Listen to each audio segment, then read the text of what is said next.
My ex-wife abandoned me and our kids to move states away with her affair partner, leaving me to raise our children alone.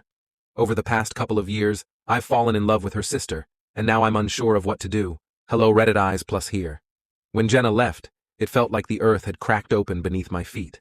One day, we were a family of 4, with plans to take the kids to the lake that summer, and the next, she was gone. Literally. I came home from work to a note on the kitchen counter. "I'm sorry, I can't do this anymore. I've found someone who makes me happy. Please don't make this harder than it needs to be." She had packed her bags and taken off to California with her affair partner, leaving our 6-year-old son Tyler and 4-year-old daughter Emma without so much as a goodbye. I spent the first few weeks in a daze, trying to make sense of what had happened. How could someone abandon their own children? Tyler kept asking when Mommy was coming back, and Emma clung to me like a koala, afraid I'd disappear too. I had no answers for them. All I could do was promise that I'd be there. Always. The days were long, and the nights were longer.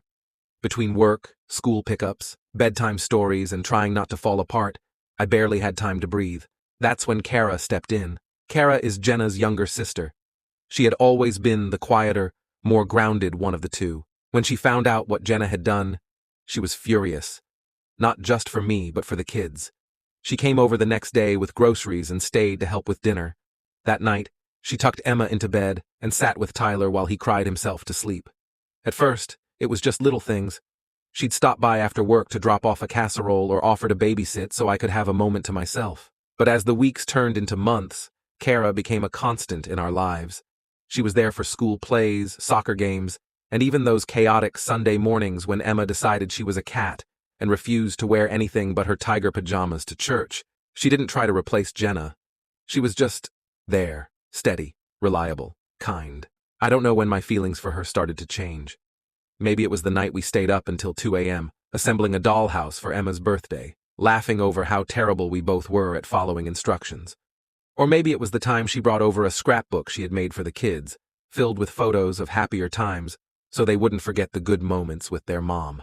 The point is, somewhere along the way, I stopped thinking of Kara as just Jenna's sister and started seeing her as Kara. Funny, compassionate, whip-smart Kara. But falling for your ex-wife's sister is not exactly a Hallmark love story. I told myself it was wrong, that it would confuse the kids, that Jenna would throw a fit if she ever found out. But the more time I spent with Kara, the harder it became to ignore how much I cared for her. 2 years have passed since Jenna left. Life has settled into a new rhythm. The kids are thriving. Tyler just made the honor roll, and Emma's tiger phase has evolved into a unicorn obsession. And Kara is still here. Last week she came over for dinner, like she does most Thursdays. After the kids went to bed, we sat on the couch with a bottle of wine, talking about everything and nothing. At one point, she looked at me, her eyes soft and searching, and said, "You've been through so much and you're such a great dad. You deserve to be happy, you know?" I wanted to tell her that she made me happy, that the thought of her not being in my life scared me more than anything. But the words caught in my throat. What if this ruined everything? What if she didn't feel the same? Or worse, what if she did? And we ended up like Jenna and me, broken and bitter. But then I think about how she makes Emma laugh with her silly voices, how she cheers the loudest at Tyler's games, how she's become part of our little family in ways Jenna never was. And I wonder, maybe this isn't wrong. Maybe this is what love looks like after the dust settles. So here I am, caught between fear and hope, wondering if I should take the leap. Do I tell Kara how I feel?